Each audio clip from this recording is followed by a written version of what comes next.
ஓம் சாந்தி. Good morning.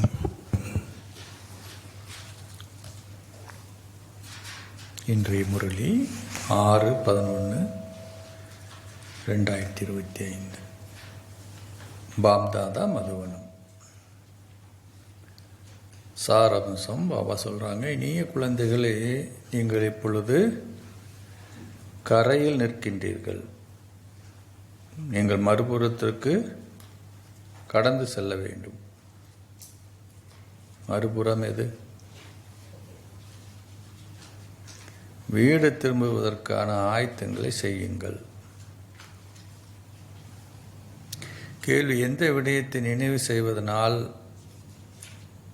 உங்கள் ஸ்திதி ஆட்ட அசைக்க முடியாததாகுகின்றது? எந்த ஒரு விடயத்தை நினைவு செய்ததுனால? பதில்: கடந்தது கடந்து விட்டது.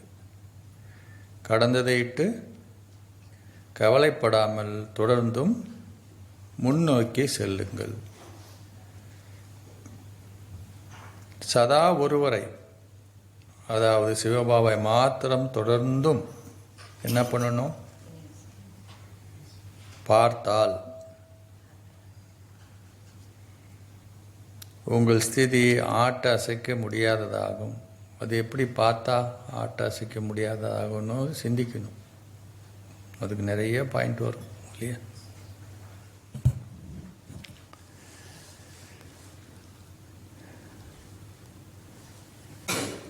சிவாவை மாத்திரம் தொடர்ந்து பார்த்தால் உங்கள் ஸ்திதி ஆட்ட அசைக்க முடியாததாகும். நீங்கள் இப்பொழுது எங்கே இருக்கிறீங்க? கலியுகத்தின் எல்லைகளை தாண்டி விட்டீர்கள் என்பதனால் நீங்கள் ஏன் திரும்பி பார்க்க வேண்டும்? அதனை நோக்கி உங்கள் புத்தி ஈர்க்கப்படவே கூடாது. இது மிகவும் சூக்ஷ்மமான கல்வியாகும். ஓம் சாந்தி. நாட்கள் தொடர்ந்தும் என்ன ஆகுது? மாறுகின்றன.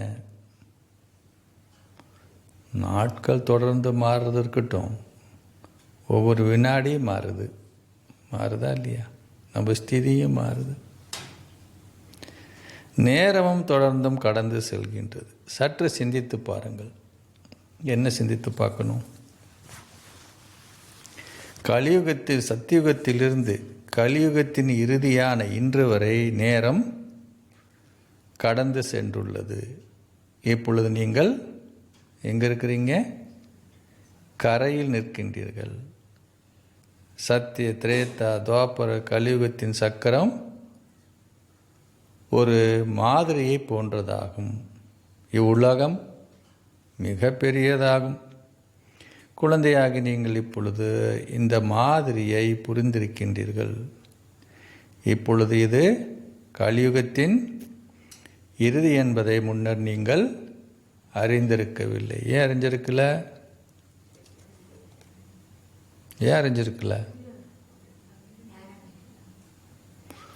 அப்போதான் 40,000 வருஷம் இருக்குன்னு சொல்லி வச்சிருக்கிறாங்களே. ஆனால் உங்களுக்கு இது முடிய போகுதுன்னு இப்போ தானே தெரியுது இல்லையா? இப்பொழுது குழந்தையாக நீங்கள் இதனை புரிந்திருக்கின்றீர்கள்.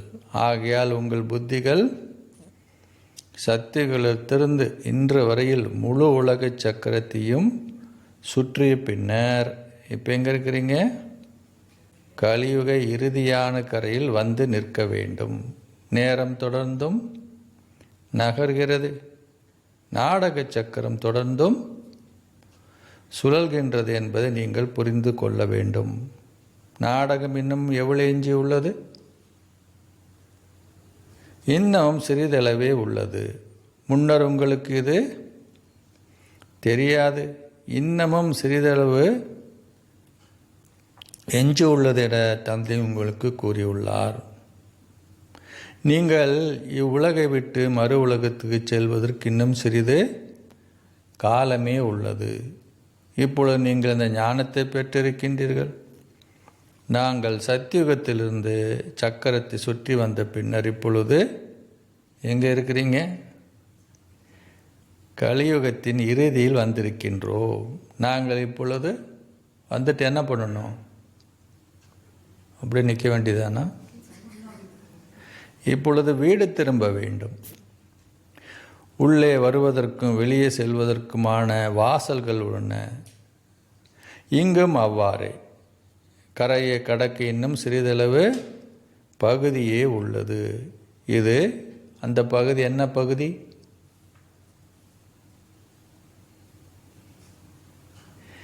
இது அதிமேன்மையான சங்கம யுகமாகும். நாங்கள் இப்பொழுது எங்கே நிற்கிறோம்? கரையில் நிற்கின்றோம். இன்னமும் சிறிது காலமே எஞ்சியுள்ளது. இந்த பழைய உலகத்தின் மீது உள்ள பற்றுக்கள் இப்பொழுது அகற்றப்பட வேண்டும். நாங்கள் இப்பொழுது புதிய உலகிற்கு செல்ல வேண்டும். உங்களுக்கு மிக இலகுவான உதாரணம் கொடுக்கப்பட்டுள்ளது. என்ன உதாரணம்? இப்போதான் கொடுத்துட்டே வந்தார. இக்கரை அக்கறை.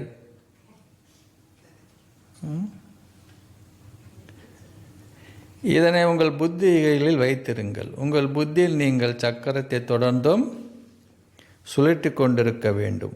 நீங்கள் இப்பொழுது கலியுகத்தில் இல்லை. நீங்கள் அப்பக்கத்தை கடந்து விட்டீர்கள். ஆகையால் நீங்கள் பழைய உலகத்திலிருந்து வெளியேறிவிட்டதால் என்ன பண்ணக்கூடாது?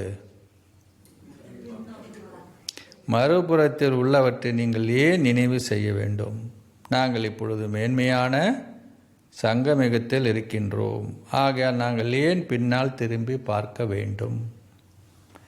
எங்கள் புத்திகளின் யோகம் விகார உலகத்தோடு ஏன் இணைக்கப்பட வேண்டும்?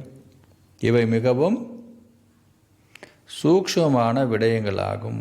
புத்தி கண்ணுக்கு தெரியுதா? சில குழந்தைகள் சர்த பெருமதியான அளவை ஏனும் புரிந்து கொள்ளாதிருக்கின்றார்கள் என்பதை பாபா அறிவார். அவர்கள் ஏதாவது ஒன்றை செவிமடுத்தாலும் அதனை அவர்கள் உடனடியாகவே மறந்து விடுகிறார்கள். நீங்கள் திரும்பி பார்க்கக்கூடாது. அனைத்திற்கும் உங்கள் புத்தியை நீங்கள் பயன்படுத்த வேண்டும். நாங்கள் மறுபுறத்திற்கு செல்வதால் நாங்கள் ஏன் திரும்பி பார்க்க வேண்டும்? கடந்தது கடந்து விட்டது. தந்தை கூறுகிறார், என்ன கூறுகிறார்? நான் அத்தகைய தெளிவான விடயங்களை உங்களுக்கு விளங்கப்படுத்துகின்றேன். இருப்பினும் குழந்தைகளாகி நீங்கள் ஏன் தொடர்ந்தும் திரும்பி பார்க்கின்றீர்கள்? உங்கள் தலைகள் இன்னமும் கலியுகத்தை நோக்கியே இருக்கின்றது. தந்தை கூறுகிறார், உங்கள் தலைகளை இப்பக்கம் திருப்புங்கள். அப்பழைய உலகத்தினால் உங்களுக்கு பயனில்லை. பழைய உலகத்தின் மீது உங்களுக்கு விருப்பமின்மை ஏற்பட பாபா உங்களை தூண்டுகிறார். இருக்கிறது கலியுகத்தில் தான். ஆனால் புத்தி மூலியமாக என்ன பண்ணக்கூடாது? திரும்பி பார்க்க முடியாது. இதெல்லாம் சூக்ஷ்மமான விடயங்கள்.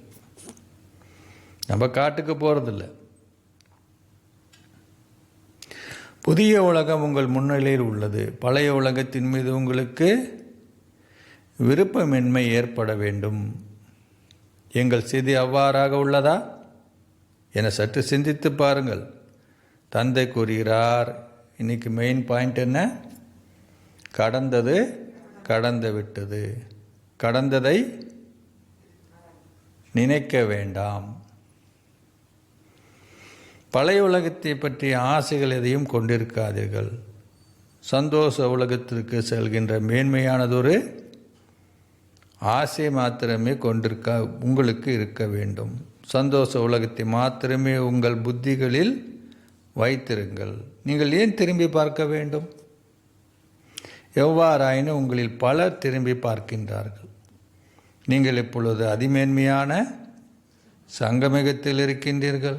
நீங்கள் பழைய உலகத்திலிருந்து வெளியேறிவிட்டீர்கள். இது புரிந்து கொள்ளப்பட வேண்டியது ஒரு விடயமாகும். இருக்கிறது கலியுகத்தில் தான் இல்லையா? ஆனால் நீங்கள் ஏறிட்டீங்க அதிலிருந்துன்றதை புரிந்து கொள்ள விட, கடந்ததை நினைக்க வேண்டாம். தந்தை கூறுகிறார், என்ன கூறுகிறார்? தொடர்ந்து முன்னேறி செல்லுங்கள், திரும்பி பார்க்காதீர்கள். ஒரே திசையை நோக்கியே பாருங்கள். அப்பொழுதே உங்கள் ஸ்திதி என்னாகும்? ஆட்ட அசைக்க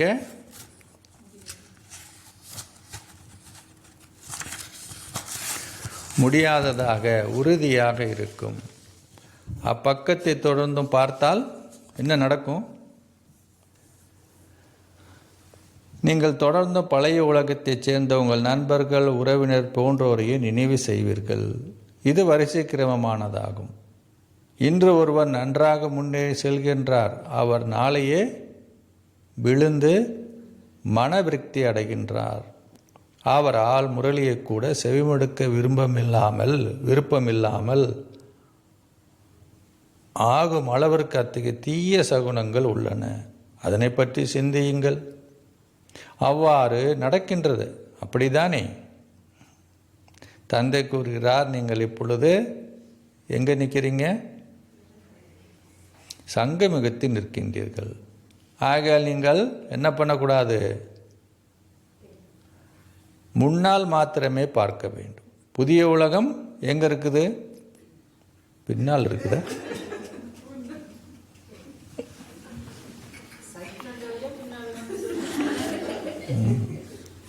ஞானத்தை சொல்ல முடியுமா உங்களுக்கு?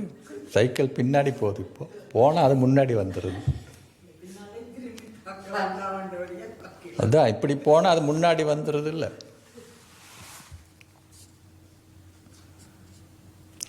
ஸோ பாபா சொல்கிறார், சத்தியகம் எங்கே இருக்குது? புதிய உலகம் உங்கள் முன்னிலையிலேயே உள்ளது என்பது நீங்கள் நினைவு செய்தால் மாத்திரமே உங்களால் என்ன பண்ண முடியும்? சந்தோஷமாக இருக்க முடியும். நீங்கள் இப்பொழுது கூவி அழைக்கும் தூரத்திலே இருக்கின்றீர்கள். எங்கள் ஊரின் மரங்கள் எங்களுக்கு தெரிகின்ற என்று கூறப்படுகின்றது இல்லையா? இல்லை நினைவரதா உங்கள் ஊருக்கு போகும்போது? நீங்கள் கூவி அழைத்தால் உடனே அவர்களுக்கு உங்கள் அழைப்பு கேட்கும். கூவி அழைக்கும் தூரம் என்றால் என்ன அர்த்தம்? அவர்கள் உங்கள் முன்னிலையிலேயே இருக்கின்றார்கள் என்று அர்த்தமாகும். நீங்கள் தேவர்களை இணைத்தவுடனே அவர்கள் வருவார்கள். முன்னர் அவர்கள் வரவில்லை. முன்னர் உங்கள் புகுந்த வீட்டைச் சேர்ந்தவர்கள் சூக்ஷ்ம உலகிற்கு வந்தனரா? இப்பொழுது உங்கள் பிறந்த வீட்டைச் சேர்ந்தவர்களும் உங்கள் புகுந்த வீட்டைச் சேர்ந்தவர்களும் ஒன்று சேர்கின்றனர். இருப்பினும் முன்னேறி செல்லும் பொழுது சில குழந்தைகள் மறக்கின்றார்கள். இப்போ புகுந்த வீடு எது? சேர்ந்தவங்க எது? பிறந்த வீடு எது? ஒன்று சேர்றாங்கன்னு என்ன அர்த்தம்?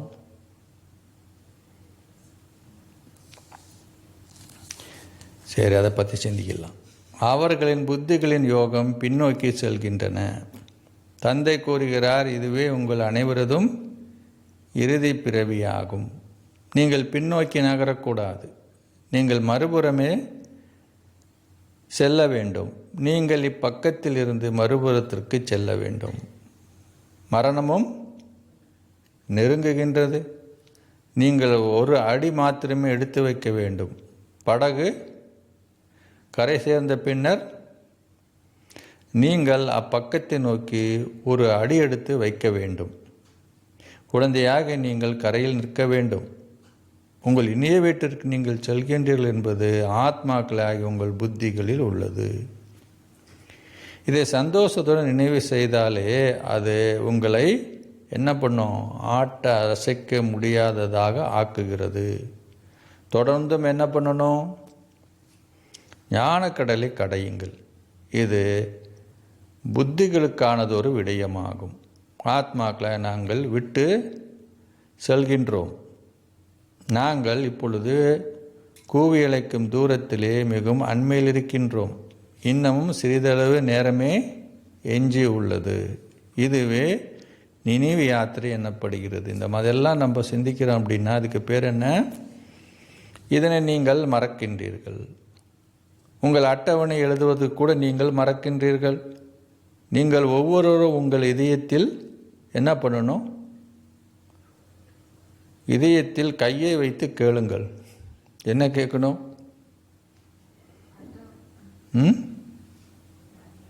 என்ன கேட்கணும்? கூவி அழைக்கும் தூரத்தில் உள்ளது என்று பாபா விவரிக்கின்ற அந்த ஸ்திதியை நான் அடைந்து விட்டேனா? உங்கள் புத்திகளில் பாபாவின் நினைவு மாத்திரம் இருக்க வேண்டும். பாபா உங்களுக்கு பல வழிகளில் நினைவு யாத்திரையை கற்பிக்கின்றார். நினைவு யாத்திரையில் போதையில் இருங்கள், அவ்வளவே. நாங்கள் இப்பொழுது திரும்ப வேண்டும். இங்குள்ள உறவு முறைகள் அனைத்தும் பொய்யாகும். சத்தியுகத்தின் உறவு முறைகள் உண்மையாகும். நீங்கள் எங்கே நிற்கின்றீர்கள் என்பதை அறிய உங்களை பாருங்கள். சத்தியுகத்திலிருந்து இன்று வரை இச்சக்கரத்தை உங்கள் புத்திகளில் வைத்திருங்கள். நீங்கள்லாம் யார்? சுயதர்சன சக்கரதாரிகள். நீங்கள் சக்கரத்தை சுற்றி பின்னர் இப்பொழுது எங்கே இருக்கிறீங்க? சத்தியுகத்தின் கரையில் நிற்கின்றீர்கள். அது எங்கே இருக்குது? அது கூவி அழைக்கும் தூரத்திலே உள்ளது அல்லவா? சில குழந்தைகள் அதிகளவு நேரத்தை வீணாக்குகின்றார்கள். அவர்கள் அரிதாக 5-10 நிமிடங்களே நினைவு செய்கின்றார்கள். நீங்கள் முழு நாளும் என்ன ஆகும்? இப்போ சுயதர்சன சக்கரத்தை சுழற்றுபவர்கள் ஆக வேண்டும். எவ்வாறாயினும் அது நடப்பதில்லை. பாபா உங்களுக்கு பற்பல வழிகளில் விளங்கப்படுத்துகிறார். இது ஆத்மாக்களை குறிக்கின்றது. சக்கரம் உங்கள் புத்திகளில் தொடர்ந்தும் சுற்றி வர வேண்டும். ஏன் இந்த நினைவு உங்கள் புத்திகளில் நிலைத்திருப்பதில்லை கேட்குறாரு பாபா. நாங்கள் இப்பொழுது எங்கே நிற்கிறோம்? கரையில் நிற்கின்றோம். கரையை நீங்கள் ஏன் உங்கள் புத்திகள் வைத்திருப்பதில்லை? நீங்களே அதிமேன்மையானவர்கள் ஆகுகின்றீர்கள் என்பதை அறிந்திருப்பதால் கரையில் போய் நில்லுங்கள். ஒரு பேனை போன்று தொடர்ந்தும் நகர்ந்து செல்லுங்கள். மிக மெதுவாக சக்கரத்தை சுற்றி அதனை நீங்கள் ஏன் பயிற்சி செய்வதில்லை? பாபா சக்கரத்தை சுற்றுறாருன்னா ஒரு செகண்டில் சுற்றி வந்துட வேண்டியது. பாபா சொல்கிறார் சக்கரத்தை எப்படி சுற்றணும் அப்படின்னு. என்ன அர்த்தம்?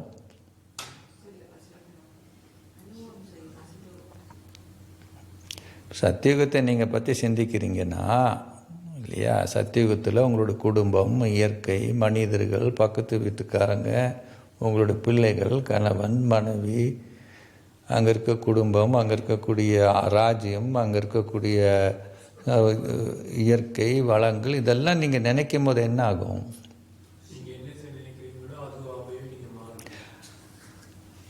அப்போது இது இங்கே இடத்துல அதில் செட் ஆகாது. அதாவது பாபா சொல்கிறார், அதை நினைக்கும் போது என்ன ஆகுதுன்னு சொன்னால், பாபா சொல்கிறார் இல்லையா, அங்கே ஏன் கலியுகத்தை நினைக்கக்கூடாதுன்னு சொல்கிறாங்க. நீங்கள் கலியுகத்தை உங்கள் உறவு முறைகளை எடுத்துக்கங்க, பக்கத்து வீட்டுக்காரங்க, சொந்தக்காரங்க, இயற்கை, அரசியல் இல்லையா, எல்லாத்தையும் எடுத்துக்கிட்டிங்கனாக்கா நமக்கு பாசிட்டிவான எண்ணங்கள் வராது இல்லையா. சத்தியுகம் அப்படி இல்லை. நீங்கள் யாரை நினச்சாலும் என்ன இருக்கும் இல்லையா. இங்கே யாரை நினச்சாலும் ஏதோ ஒரு வகையில் துன்பம்தான் இல்லையா. அதனால தான் பாபா சத்தியுகத்தையும் பரந்தாமத்தையும் நினைக்க சொல்கிறார். பரந்தாமத்தில் நினைக்கும் போது என்ன, அங்கே எவர் பியூர் இல்லையா. அப்போ என்ன ஆகுது, நம்மளுடைய புத்தி அந்த உயர்ந்த நிலைக்கு போகுது.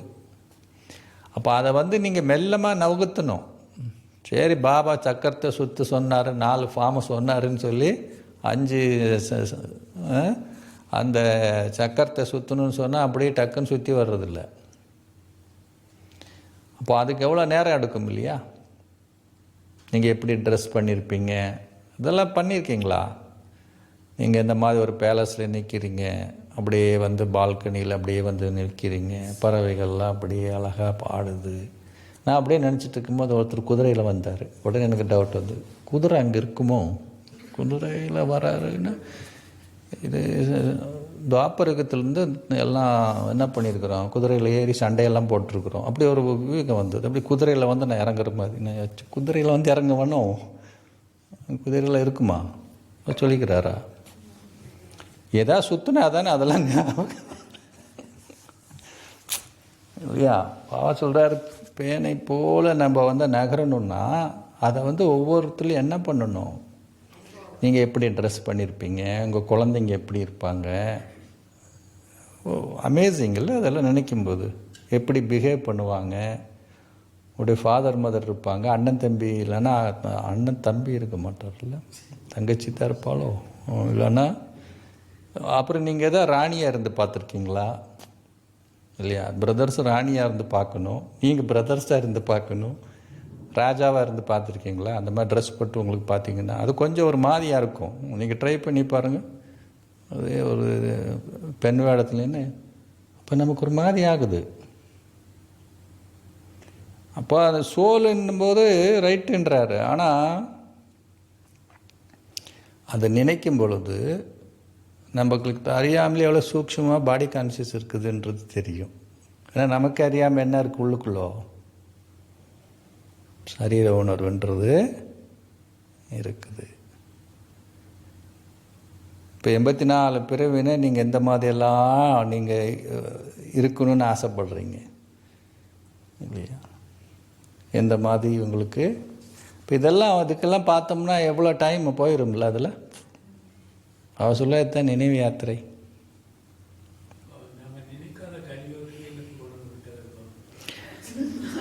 கலியுகத்தில் இதை நினைக்க சொல்லலையே பாபா. கலியுகத்தில் பாபா நினைக்க சொல்கிறாரு, நீங்கள் யார்? நீங்கள் வந்து மற்றவங்களுக்கு கோயிலில் வச்சு வழங்கக்கூடிய நீங்கள் யார்? பூஜைக்கு தகுந்த தேவர்கள். அதை நினைக்கிறேன். நீங்கள் கோயிலெல்லாம் பூஜை பண்ணுறாங்க, இல்லை வந்து எவ்வளோ பெரிய திருவிழா நடக்குது, எத்தனை பக்தர்கள் வந்து எவ்வளோ வேண்டுதல்கள் வைக்கிறாங்க, அவங்களுக்கெல்லாம் நீங்கள் எல்லாருக்கும் அப்படியே அவங்களுக்கு தேவையானதெல்லாம் கொடுத்துட்டு போகிறீங்க. அப்போ நீங்கள் தானே அது, இல்லை வேறு யாரா? அப்போ அந்த மாதிரி இங்கே நினச்சி பார்த்தீங்களா? கலியுகத்தில் அதை நினைக்கக்கூடாது. கலியுகத்தில் இப்போ இருக்கிறது நினைக்கிறது இல்லை. சத்தியுகத்தில் அப்படியே வாழ்ந்தோம்.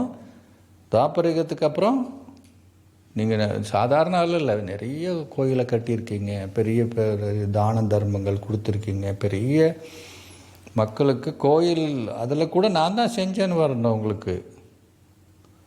துவாபரயுகத்தில் கூட நான் ராஜா தான் இல்லையா? கலியுகத்தில் இங்கே வரும்போது சங்கமிகத்துக்கு வந்துட்டும் இல்லை. இப்போ பாபா கூட இருக்கிறோம். அப்படி தானே நினைக்கணும். இல்லை அப்படிலாம் நினைக்கிறீங்களா? இல்லை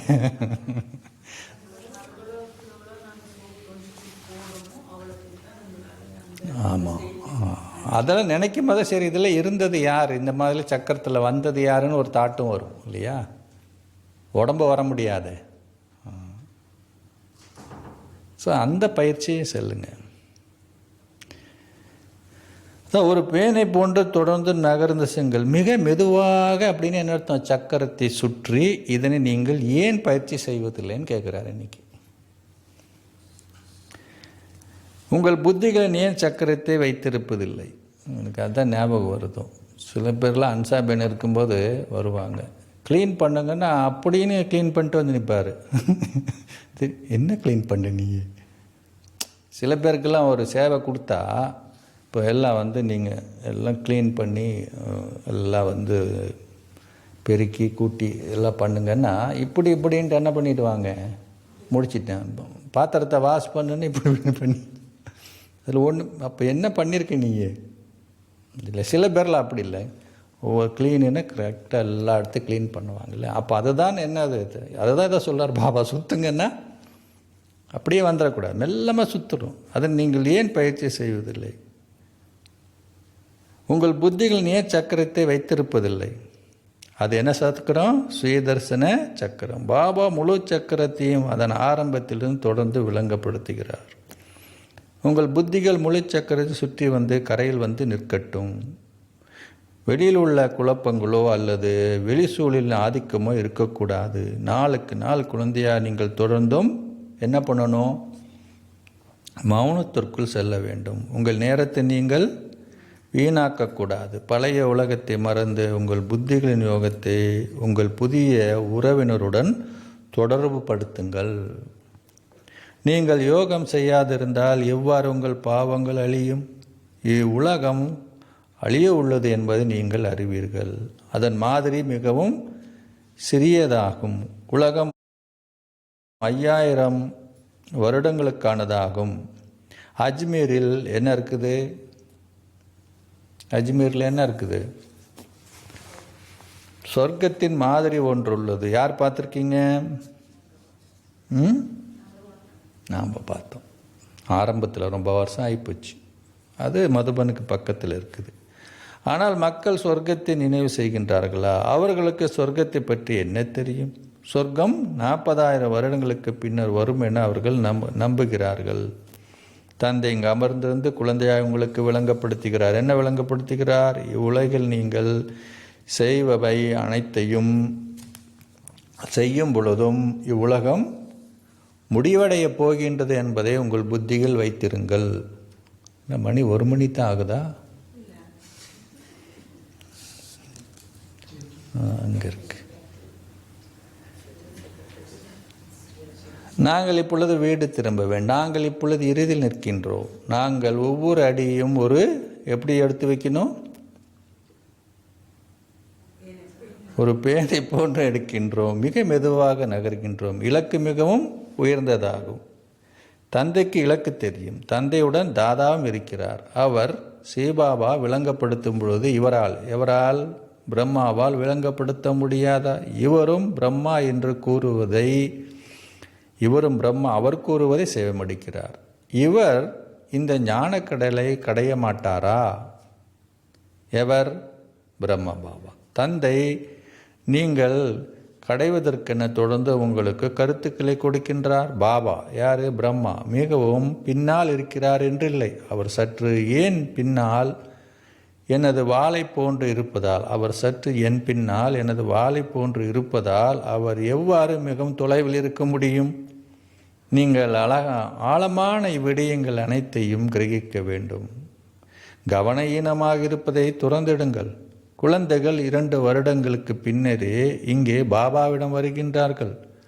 குழந்தைகள் தாம் மிகவும் மிகவும் நெருக்கமாக இருப்பதை, அதாவது தாம் கரையில் நிற்பதை நினைவு செய்கின்றார்களா? நாங்கள் இப்பொழுது வீடு திரும்ப வேண்டும். அத்தகைய ஸ்திதியில் நீங்கள் இருந்தால் அதனை விட வேறு என்ன வேண்டும்? இரட்டைக்கிரம் என்ற வார்த்தை பயன்படுத்தப்பட்டுள்ளது. ஆனால் அங்கே என்ன இருக்கு? கிடையாது. ஒளி கிரீடம் இருப்பதில்லை. அது ஏன் அப்படி காமிச்சாங்க? அது தூய்மைக்கான அடையாளமே. தேவர்கள் காமிச்சிருக்கிறாங்க. அந்த மாதிரி உண்மையாக கண்ணுக்கு தெரியுமா? இல்லை. சமயஸ்தாபர்கள் விகாரமற்றவர்களாகவும் சத்தோப்பிரதானமாக இருப்பதால் நிச்சயமாக அவர்களின் படங்களில் என்ன காட்டப்பட்டிருக்குது? ஒளிவட்டம் காட்டப்படுகின்றது. ஏசுநாதர் இல்லை குருநானக்கெல்லாம் பார்த்திங்கன்னா என்ன இருக்குது? பின்னாடி கிரீடம் இருக்காது தலையில். பின்னர் அவர்கள் ரஜோவாகவும் தமோவாகவும் ஆகுகின்றார்கள். குழந்தையாக நீங்கள் இப்பொழுது இந்த ஞானத்தை பெற்றிருப்பதால் நீங்கள் அப்போதையில் இருக்க வேண்டும். நீங்கள் இவ்வுலகில் இருந்த போதிலும் உங்கள் புத்திகளின் யோகம் அங்கு தொடர்பு கொண்டிருக்க வேண்டும். இங்கு உங்கள் பொறுப்புகளை நீங்கள் நிறைவேற்ற வேண்டும். இக்குலத்துக்குரியவர்கள் வருவார்கள். நாற்று நடப்பட வேண்டும். ஆதி சனாத்தன தேவ தர்மத்துக்குரியவர் நிச்சயமாக விரைவிலோ அல்லது பின்னரோ வருவார்கள். பின்னர் வருபவர்கள் முதலில் வந்தவர்களை முந்தி செல்வார்கள். இறுதி வரை இது தொடர்ந்தும் நடக்கும். புதியவர்கள் பழையவர்களை விரைவாக முந்தி செல்வார்கள். நினைவு யாத்திரையே பரீட்சையின் அடிப்படையாகும். ஒருவர் தாமதித்து வந்திருந்தாலும் ஏனைய அனைத்தையும் துறந்து அவர் நினைவு யாத்திரையில் மும்முரமாக இருப்பாராயின் எவ்வாறாயினும் அவர் உண்ண வேண்டும். ஆனால் அவர் அதிகளவு நினைவு யாத்திரையில் இருப்பாராயின் அவருக்கு சந்தோஷத்தை தவிர வேறு போஷாக்கு இருக்க மாட்டாது. வீடு திரும்புவது மாத்திரமே உங்கள் ஒரே ஒரு அக்கறையாக இருக்க வேண்டும். உங்கள் 21 பிறவிகளுக்கான ராஜ்யம் என்ற பாக்கியத்தை பெறுகின்றீர்கள். அதிர்ஷ்ட லாப சீட்டை வெல்பவர்களுக்கு என்ன நடக்கும்? சந்தோஷ பாதரசம் அதிகரிக்கின்றது. நீங்கள் அதிகளவு முயற்சி செய்ய வேண்டும். இதுவே இறுதியான பெறுமதி, அளவிட முடியாத பிறவி என அறியப்பட்டுள்ளது. நினைவையாத்தில் நிலைத்திருப்பதால் அதிகளவு சந்தோஷம் அனுபவம் செய்யப்படுகின்றது. அனுமனும் முயற்சி செய்ததாலேயே உறுதியானவர் ஆகினார். வைக்கோற் புதர் எரியூட்டப்பட உள்ளது. ராவண ராஜ்யம் எரிக்கப்பட்டது. அவர்கள் ஒரு கதையை உருவாக்கி உள்ளார்கள். தந்தை இங்கு அமர்ந்திருந்து உண்மையான விடயங்கள் உங்களுக்கு விளங்கப்படுத்துகிறார். ராவண ராஜ்யம் முடிவடையும். இதுவே உறுதியான புத்தி எனப்படுகிறது. நாங்கள் இப்பொழுது கூவி அழைக்கும் தூரத்திலேயே இருப்பதுடன் வீடு திரும்புகின்றோம். நினைவில் இருக்க முயற்சி செய்தால் என்ன நடக்கும்? உங்கள் சந்தோஷ பாதரசம் அதிகரிக்கும். யோக சக்தியினால் உங்கள் ஆயுட்காலம் அதிகரிக்கும். இப்பொழுது நீங்கள் கிரகிக்கின்ற தெய்வீக குணங்கள் அரைக்கல்பத்திற்கு உங்களுடன் தொடர்ந்து இருக்கும். இந்த ஒரு பிரிவு நீங்கள் அதிக முயற்சி செய்வதால் நீங்கள் என்ன ஆகுவீங்க? லக்ஷ்மி நாராயண் ஆகுகின்றீர்கள். எனவே நீங்கள் அதற்கேற்ப முயற்சி செய்ய வேண்டும். இப்பொழுது தவறு செய்யவோ அல்லது நேரத்தை வீணாக்கவோ வேண்டாம். எதனையும் ஒருவர் செய்யும் பொழுது அதற்கான வெகுமதியை அவர் பெற்றுக்கொள்கின்றார். தந்தை தொடர்ந்து உங்களுக்கு கற்பித்தலை கொடுக்கின்றார். ஒவ்வொரு கல்பத்திலும் நீங்கள் உலக அதிபதிகள் ஆகுகின்றீர்கள் என்பதை புரிந்து கொள்கின்றீர்கள். நீங்கள் மிகவும் குறுகிய காலத்தில் அற்புதங்கள் நிகழ்த்துகின்றீர்கள். நீங்கள் முழு உலகத்தையும் மாற்றுகின்றீர்கள். இந்த அற்புதம் தந்தைக்கு இது பெரியதொரு விடயமில்லை. அவர் இதனை ஒவ்வொரு கல்பத்திலும் செய்கிறார். தந்தை கூறுகிறார், என்ன கூறுகிறார்? கடைசியில் நடந்து திரியும் பொழுதும் உண்டு பருகும் பொழுதும் உங்கள் புத்தி நியோகத்தை தந்தையுடன் இணையுங்கள். தந்தை இங்கு அமர்ந்திருந்து அந்த மறைமுகமாக உள்ள விடயங்களை குழந்தைகளை உங்களுக்கு விளங்கப்படுத்துகிறார். தொடர்ந்து உங்கள் ஸ்திதியை மிகவும் என்ன பண்ணணும்? சிறப்பாக்கி கொள்ளுங்கள். இல்லாவிடில் உங்களால் உயர்ந்தோர் அந்தஸ்தை கோர முடியாது. குழந்தையாக நீங்கள் தொடர்ந்தும் வரிசை கிரமமாகவே முயற்சி செய்கின்றீர்கள். நீங்கள் கரையில் நிற்கின்றீர்கள் என்பதை நீங்கள் புரிந்து கொள்கின்றீர்கள். நீங்கள் ஏன் திரும்பி பார்க்க வேண்டும்? நீங்கள் முன்னோக்கியே அடியெடுத்து வைக்க வேண்டும். அதற்கு அதிக அளவு அகநோக்கு தேவையாகும். இதனாலேயே ஆமையின் உதாரணமும் உள்ளது. இந்த உதாரணங்கள் போன்றவை அனைத்தும் உங்களுக்கானது. சன்னியாசிகள் யார்? அவங்க அத்தயோகிகள். அவர்களால் உங்களுக்கு ராஜயோகத்தை கற்பிக்க முடியாது. அம்மக்கள் நீங்கள் கூறுவதை செவிமடுக்கும் பொழுது நீங்கள் அவர்களை இழிவுபடுத்துகின்றீர்கள் என அவர்கள் நினைக்கின்றார்கள். ஆகையாலே விடயங்கள் நீங்கள் மிகவும் சாதுரியமாக எழுத வேண்டும். தந்தை தவிர வேறு எவராலும் உங்களுக்கு ராஜயோகத்தை கற்பிக்க முடியாது. அவர்கள் குழப்பம் அடையாதவாறு நீங்கள் இவற்றை மறைமுகமாக அவர்களுக்கு கூற வேண்டும். அதுக்கு எப்படி கூறணும்? உதாரணம் என்ன? பாம்பு இறக்கும் பொழுதும் தடை உடையாத வகை நீங்கள் சாதுரியமாகவே தொடர்பு கொள்ள வேண்டும். உங்கள் குடும்பத்தின் மீது அன்பு கொண்டிருங்கள். ஆனால் உங்கள் புத்திகளின் யோகத்தை ஒரே ஒரு தந்தையுடன் இணைத்திடுங்கள். நீங்கள் இப்பொழுது ஒரே ஒரு வழிகாட்டலை பின்பற்றுகின்றீர்கள் என்பதை அறிவீர்கள். இவ்வழிகாட்டல்கள் எதுக்காக? தேவர்கள் ஆகுவதற்காகும். இதுவே பிரிவினையற்ற வழிகாட்டல்கள் எனப்படுகிறது. குழந்தையாகி நீங்கள் தேவர்களாக வேண்டும். நீங்கள் இவ்வாறாக எத்தனை தடவைகள் வந்திருக்கின்றீர்கள்? எண்ணற்ற தடவைகள். நீங்கள் இப்பொழுது எங்கே இருக்கீங்க? சங்கமிகத்தில் இருக்கின்றீர்கள். இது உங்களது இறுதி பிறவியாகும். நீங்கள் எப்பொழுது வீடு திரும்ப வேண்டும். நீங்கள் ஏன் திரும்பி பார்க்க வேண்டும்? நீங்கள் திரும்பி பார்த்தாலும் கூட மிகவும் உறுதியாக இருக்க வேண்டும். உங்கள் இலக்கை மறந்து விடாதீர்கள். நீங்கள் மாய் வெற்றி கொண்ட மகாவீரர்கள். வெற்றியும் தோல்வியும் நிறைந்த இந்த சக்கரம் தொடர்ந்தும் சுழல்கின்றது என்பதை இப்பொழுது நீங்கள் புரிந்து கொண்டிருக்கின்றீர்கள். பாபாவின் இந்த ஞானம் மிகவும் சிறப்பானதாகும். முன்னர் உங்களுக்கு இது தெரியுமா? நீங்கள் ஒவ்வொருவரும் உங்களை ஒரு ஆத்மா என புள்ளி என கருத வேண்டும். அந்த சின்ன சிறிய புள்ளியில் மிகப்பெரியதொரு பாகம் பதியப்பட்டுள்ளது. அத்துடன் இந்த சக்கரமும் தொடர்ந்தும் சொல்லுகின்றது. இது மிகவும் அற்புதமான ஒரு விடயமாகும். அற்புதம்னா எல்லாரும் அற்புதமான விடயம்தான் இப்படி போயிட்டுருக்கு. அற்புதம்னா இப்படி வரட்டுன்னா நீங்கள் இது அற்புதம் என கூறி அதனை விட்டு விட வேண்டும் இல்லையா? இதெல்லாம் நடக்கிறது என்னது? ஆஹா அற்புதம் அற்புதம்னு என்ன பண்ணணும்? ஆமாம், திரும்பி பார்க்கக்கூடாது. அச்சா இனிமேலும் இனிமையான அன்புக்குரிய எப்போதோ தொலைந்து இப்பொழுது கண்டுபிடிக்கப்பட்டிருக்கும் குழந்தைகளுக்கு உங்கள் தாய் தந்தையாக இருக்கும் பாப்தாதாவின் அன்பு நினைவுகளும் காலை வந்தனங்களும். ஆன்மீக தந்தை ஆன்மீக குழந்தைகளுக்கு நமஸ்தே சொல்கின்றார். ஆன்மீக குழந்தைகள் ஆன்மீக தந்தைக்கு நமஸ்தே சொல்கின்றோம். மீட்டே மீட்டே சிக்கிலதே பச்சோம் பிரீத் மாத் பிதா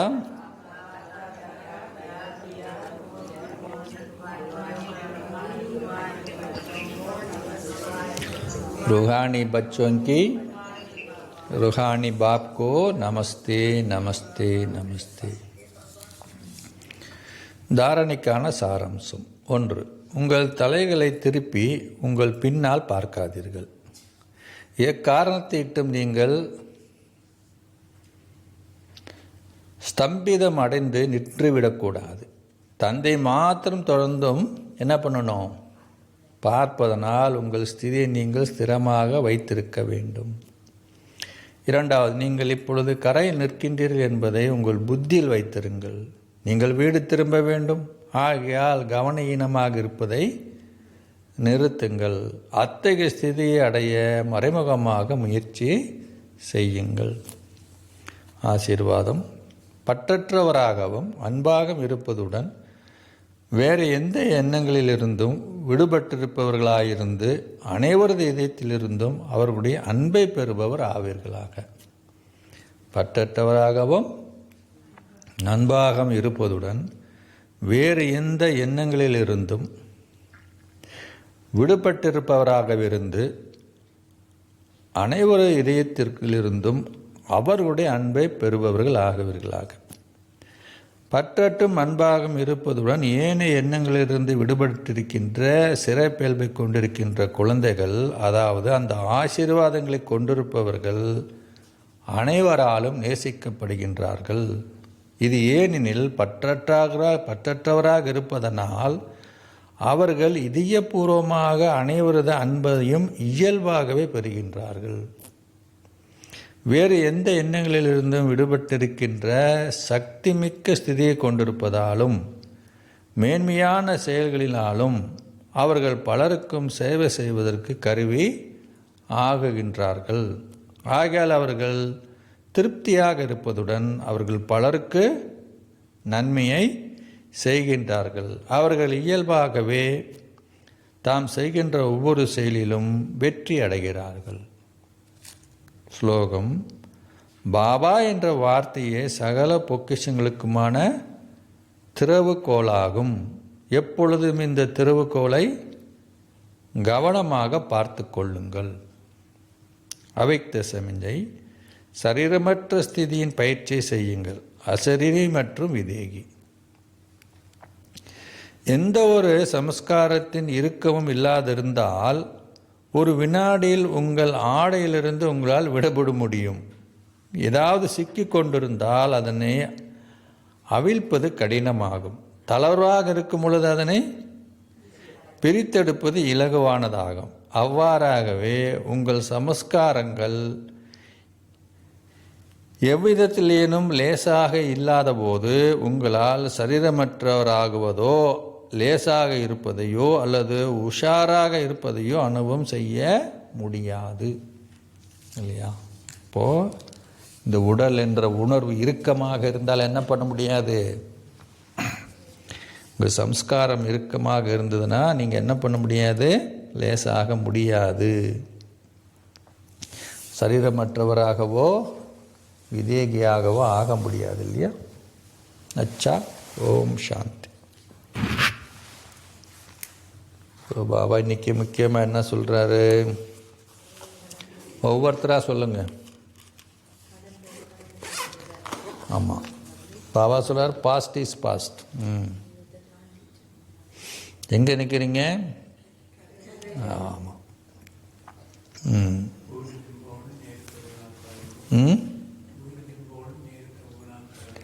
வீட்டுக்கு போங்க, நேரத்தை வீணாக்காதீங்க, ஒரு பொழுதும் திரும்பி பார்க்காதீர்கள் அப்படிங்கிறார். ஆமாம், உறுதியான மனநிலை இருப்பதற்கு குப்தமான பயிற்சி செய்ய வேண்டும். இது வெற்றி தோல்வியான ஒரு சக்கரம் அப்படிங்கிறார்.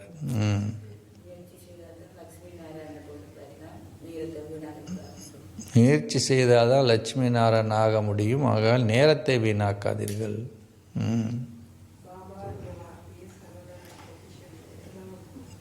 அதை ஒரு பொழுதும் தொலைத்து விடாதீர்கள், மறந்து விடாதீர்கள்.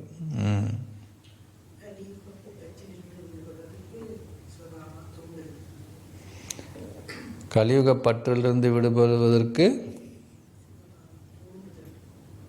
ஸ்ரீபாபா நம்மளை தூண்டுகிறார்.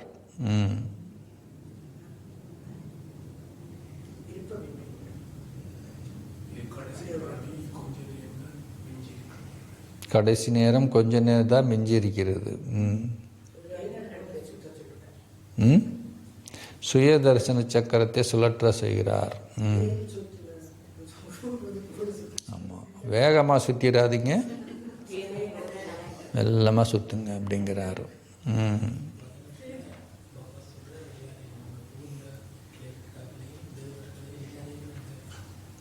ஆமாம், அது எந்த இடம்? பிறந்த வீடுன்றது எது? சங்கமிகம். சங்கமிகத்தை என்ன பற்றி சொல்லுவார் பாபா? பொண்ணு திருமணம் ஆகுதுன்னா அதுக்கு முன்னாடி ஒரு ட்ரெஸ்ஸும் போட மாட்டாங்களாம். ஐ மீன் அப்படின்னா அவ்வளோ அழுக்கான துணியும் எண்ணெய் தேய்ச்சியும் அப்படி இப்படி பண்ணுவாங்களாமா. ஆனால் சத்தியகுத்து போகும்போது அலங்காரம் பண்ணி. அப்போ பாபா சொல்லார், அங்கே சந்திக்கிறீங்கன்றார் பாபா. ஆமாம்,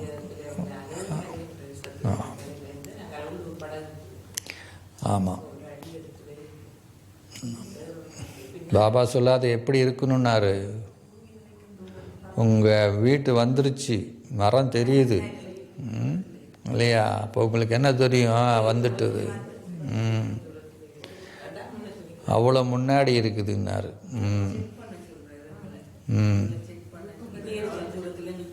அவ்வளோ தூரத்தில் நிற்கிறீங்களா? தூரத்தில் நிற்கிறீங்களா? மாமரம் தெரியுது. உங்கள் ஊரில் மாமரம் தான் இருக்கோ? காரம் நிற்கிது. தவா சொல்லார் இறுதி பிறவி இருக்குது. ஏன்னா என்ன சொல்கிறாருன்னா பாபா இப்போ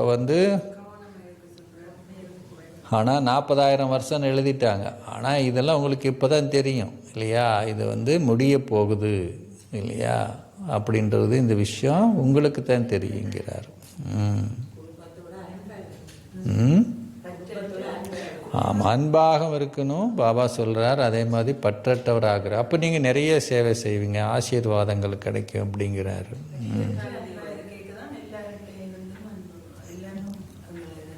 ஆமாம், அன்பு வைக்கணுன்றாரு, குடும்பத்தில் அன்பு வைங்கன்றாரு. ஆனால் தந்தையோட புத்தியை தந்தையோட வைக்கணுன்றாரு.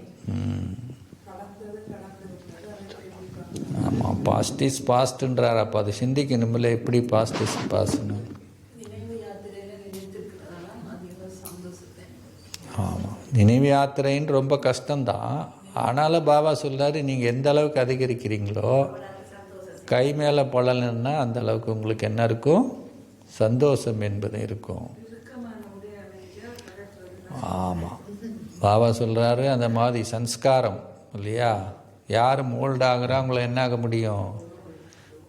சன்ஸ்காரம், கடுமையான சன்ஸ்காரம் இருக்குது அப்படின்னா இல்லையா? அது நமக்கு தான் என்ன வரும் இல்லையா, துக்கத்தை கொடுக்கும். அதனால் சம்ஸ்காரங்களை எப்படி வச்சுக்கணும்?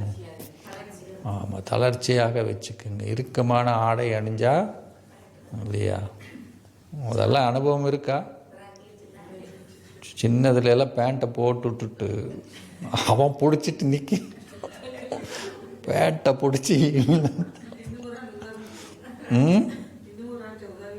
ஆமாம். சில நேரத்தில் இங்கே கிச்சனில் 2 பக்கெட் ஒன்றா சேர்ந்துடும், அதை எடுக்கணும், எடுத்து பார்த்தா வராது, இன்னொருத்தர் பிடிக்கணும், அது ரொம்ப டைட்டாக எனக்கு பிடிச்சிட்டு அடக்கணும், ஓடி போய் அங்கே உழுகணும் இல்லையா. பாபா சில இதெல்லாம் என்ன பண்ணுறாங்க, அது போடும்போது அது போய் உள்ளே செட் ஆயிரும், அந்த பாத்திரத்துக்குள்ளே அந்த பிளேட்டு வந்து எப்படியோ உள்ளே போயிடும், அதை எடுக்கவே முடியாது. அதுக்கு சுடு தண்ணியை ஊற்றி இல்லைன்னா ஏதாவது பண்ணி எத்தனை மாட்டியிருக்கு அந்த மாதிரி. வெளியே எடுக்கிறதுக்கு அது ஒரு தனி ப்ராசஸ் வேணும், வெளியே எடுக்கிறதுக்கு. ஆமாம் ஆமாம். பாபா சொல்கிறார் என்ன பண்ணணும், பாம்பும் சாகணும், தடியும் உடையக்கூடாது. அதனால் நீங்கள் எது சொன்னாலும் என்ன பண்ணணும், ரொம்ப சாதுரியமாக அவங்களுக்கு விளங்கப்படுத்தணுன்றார்.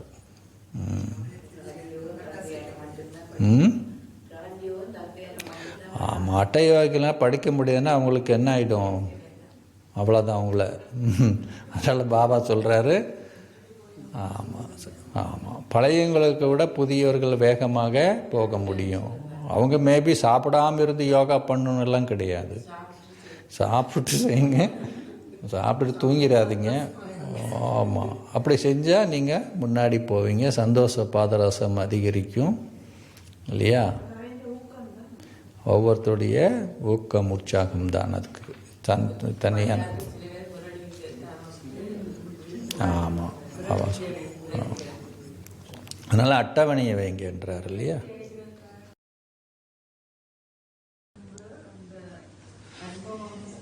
ஆமாம், அனுபவமூர்த்தி ஆகலைன்னா விருத்தி தானே வரும் இல்லையா.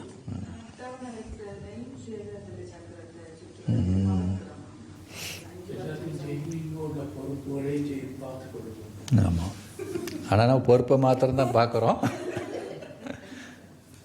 சரி, ஒன்றும்